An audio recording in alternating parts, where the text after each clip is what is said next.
Hi అండి. నేను యాదగిరి లక్ష్మీ నరసింహస్వామిని దర్శించుకున్నాక కొమరవెల్లి మల్లన్న స్వామినైతే దర్శించుకున్నాననమాట. ఇది సేమ్ రూట్‌లోనే ఉంటుంది. అయితే ఈ ఆలయం చరిత్ర ఏందంటే, పూర్వం ఇక్కడ కుమారస్వామి కొంతకాలం తపస్సు చేశాడంట. ఈ ప్రాంతానికి కుమారస్వామి తపస్సు చేయడం వల్ల కుమారవెల్లి అనే పేరు వచ్చి, తర్వాత కాలక్రమేణా కొమరవెల్లి అంటారంట. సో, పరమశివుడు ఇక్కడ తన భక్తులను కాపాడుకోవడానికి ఆదిరెడ్డి, నీలమ్మ అనే దంపతులు కుమారుడై జన్మించి తన మహిమలతో భక్తులను కాపాడాడని ఈ క్షేత్ర పురాణం అన్నమాట. సో, ఇక్కడ భక్తుల రక్షణార్థం ఈ భక్తుల కోసం ఇక్కడే ఉన్నాడనమాట.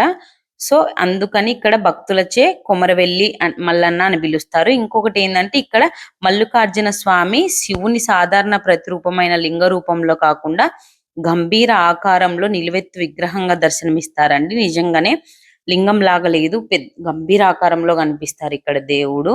సో, ఇక్కడ ఈ ఆలయ పురాణం అయితే ఇదండి. ఇక్కడ ఈ గుడిలో అయితే ఇక్కడ వీళ్ళు చేస్తున్నది పట్నాలు వేస్తారనమాట. ఇక్కడ తెలంగాణ సంప్రదాయము ఓన్లీ కొమరవెల్లిలోనే పట్నాలు వేస్తారు. సో, ఈ పట్నం ఎలా వేస్తారు అనేది ఇక్కడ చూడండి. నేను ఇక్కడ ఎలా వేస్తారు అనేది చెప్తాను. పట్నం అంటే ఏంటిది అంటే, పట్నం అంటే ఒక ముగ్గు. తర్వాత వీరశైవ అగమ శాస్త్రం ప్రకారం నిర్వహించే ఇది ఒక ప్రత్యేక కార్యక్రమం అంట. ప్రకృతి సిద్ధమైన పంచ రంగులు అంటే 5 రంగులను ఉపయోగించి పట్నం అనేది వేస్తారు. సో, ఇందుకోసం అయితే పసుపు, కుంకుమ, గులాబీ రంగు, కుంకుమ ఆకుపచ్చ పొడి. అంటే ఈ ఆకుపచ్చ పొడి దేంతో వేస్తారంటే తంగేడు, చిక్కుడు ఆకులను ఎండబెట్టి పొడిగా చేస్తారంట. అలాగే ఇక్కడ తెల్ల పిండి అంటే బియ్యం పిండిని కూడా వాడతారనమాట. మీరు చూస్తారు నెక్స్ట్ ప్రత్యేకమైన ఒక చెక్క ఉంటుంది వీళ్ళ దగ్గర. సో, ఈ చెక్కను తీసుకొని అక్కడ ముందు పెట్టారు కదండి చెక్క. సో, ఇక్కడ చెక్క, ఇక్కడ ఇతని చేతిలో చెక్క ఉంది చూడండి, పూజారి చేతిలో. ఫస్ట్ అయితే బియ్యం పిండితో అలాగా మొత్తం ఇప్పుడు 4 ఫ్యామిలీలు కూర్చున్నారు కాబట్టి ఒక్కొక్కరికి వేశారనమాట. ఒక్కొక్క గడిలాగా అలా వేసి తర్వాత ఈ పసుపు అన్ని పొడులు కలిపిన ఈ పసుపు పొడితో మళ్ళీ ఇలా వేస్తారనమాట. సో, ఈ చెక్క అంచుల ద్వారా పట్నం అయితే వేస్తారు. పట్నానికి మల్లికార్జున స్వామి కళ్యాణం అని కూడా అర్థం అంట. పట్నం అంటే మొక్కు అన్నమాట. తెలంగాణలో పెళ్లికి ముందు ఏమన్నా మొక్కుబడులు ఉన్నా కూడా ఇట్లా పట్నాలు అయితే వేస్తారండి.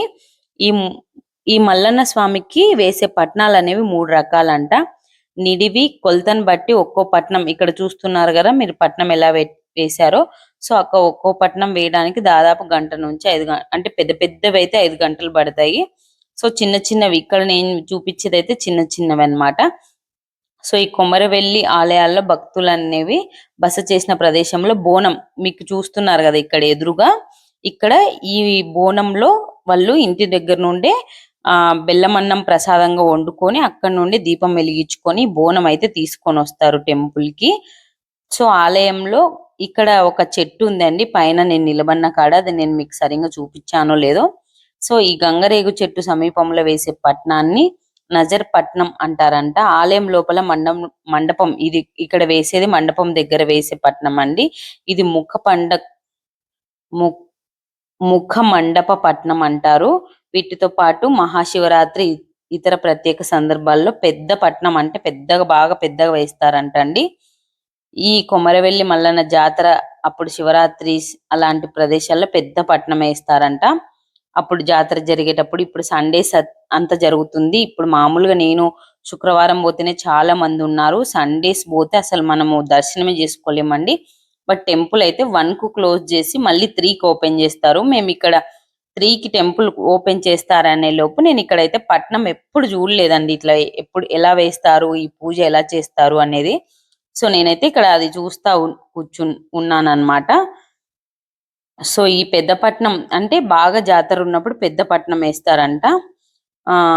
సో, ఈ పెద్ద పట్నం వేసే ముందు ఒగ్గు పూజారులు ఇక్కడ పూజలు చేస్తున్నారు కదా, తమ ఆచారం ప్రకారం గర్భాలయంలోని మూల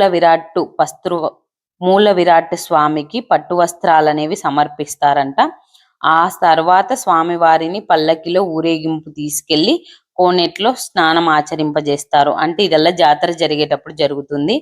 పట్నం వేసే ప్రదేశంలో సుంకు పట్టిన తర్వాత గొంగలితో బియ్యం పోసి, మీరు చూసారు కదా, ఫస్ట్ బియ్యం పోయడం తర్వాత మైలపూలు తీస్తారంట. ఆ తర్వాత స్వామివారు ధరించే ఒక కొమ్ము ఉన్న శూలం, డమరుకాన్ని మీరు లాస్ట్ లో చూడండి. ఫస్ట్ లో నేను ఒక చోట చూపించాను డమరుకం. డమరుకాన్ని అయితే కంపల్సరీ వాడతారనమాట, నెలకొల్పుతారు. పసుపు, కుంకుమ, తెల్లపిండి, సునేరు, పచ్చ రంగులను ప్రథమ గుణాలుగా చేసి నిమ్మకాయతో చిత్రకన్ను నెలకొల్పి శివలింగాన్ని అయితే చిత్రీకరిస్తారంట అండి. సో పెద్ద పట్నం వేసిన తర్వాత ఒగ్గు కళాకారులు మల్లన్న స్వామి చరిత్రను కథల రూపంలో వినిపిస్తారంట. సో మల్లికార్జున స్వామిని ఆవహింపజేసి మొక్కులు చెల్లిస్తారు. ఆ తర్వాత ఉత్సవ విగ్రహాలను తీసుకొని పూజారులు పట్నం అనేది దాటుతారంట.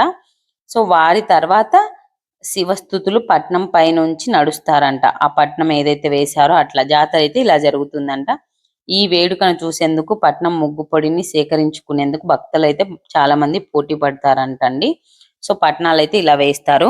మీరు చూస్తున్నారు కదా, ఇలాగా ఫస్ట్ మనకు అది చెక్కతోటి ముగ్గు పిండి వేసి తర్వాత పసుపు పిండితో వేసేసి తర్వాత మధ్యలో ఒక్కొక్క అంటే శూలము, శివలింగము అలాగా ఒక్కొక్క వేసి ఆ తర్వాత కొబ్బరి గిన్నెలో వాళ్ళు గౌరమ్మనైతే పెట్టారు. పెట్టేసి తర్వాత ఒక టెంకాయ, ఎవరి ఫ్యామిలీకి వాళ్ళకు ఒక జాకెట్ గుడ్డ, తర్వాత ఇక్కడ టవలు, ఇవన్నీ మళ్ళీ ఎవరైనా చీరలు పెట్టుకోవాలనుకుంటే చీరలు అన్ని పెట్టినారనమాట. పెట్టిన తర్వాత పసుపు కుంకుమలు వేసి పూజ అయితే చేస్తున్నారు వీళ్ళు. నేను పూర్తిగా చేసేంత వరకు చూడలేదు కానీ బట్ ఈ పూజ అయితే చాలా మంచిగా అనిపించింది నాకు. నేను ఎప్పుడు చూడలేదు. సో అన్ని వేసిన తర్వాత అందరికి అయ్యగారు అయితే బొట్టు అయితే పెడతారు. సో ఇలా బొట్లు పెట్టిన తర్వాత వాళ్ళు మంత్రాలు చదువుతూ డమరుకం ఊదుతూ పూజ అయితే చేస్తారు. ఇక్కడ మళ్ళీ మనం పూజ సామాగ్రిలో దారాలు కూడా తెచ్చుకుంటారు కదా. సో ఇక్కడ దారాలు కడుతున్నారు చూడండి. మగవాళ్ళకైతే రైట్ హ్యాండ్ కడతారు. కొన్ని కొన్ని పూజల్లో ఇక్కడ ఆడవాళ్ళకైతే లెఫ్ట్ హ్యాండ్ కడతారండి. మరి ఇక్కడ అయ్యగారు ఎలా కడుతున్నారు అనేది నేను గమనిస్తలేను. ఇక్కడ రైట్ హ్యాండ్ కే కడుతున్నారు. కొన్ని పూజల్లో అయితే లెఫ్ట్ హ్యాండ్ కట్టేటోళ్ళు, కళ్యాణానికి అట్లయితే. ఇక్కడైతే అందరికి రైట్ హ్యాండ్ కే కడుతున్నారు అనమాట. అయ్యగారే కడతారు అందరికి. ఇక్కడ బాగా ఫేమస్ అన్నమాట పట్నాలు. ఇక్కడ ఎదురుగా కనిపిస్తున్నాయి కదా బోనాలు. ఇక్కడ ఈ బోనాలలో అయితే ప్రసాదం తీసుకొచ్చారు. పూజ అయిపోయిన తర్వాత మనము ఆకులలో పెడతాం కదా దేవుడికి, ఆకులలో ప్రసాదం అయితే తీసి పెడుతున్నారనమాట.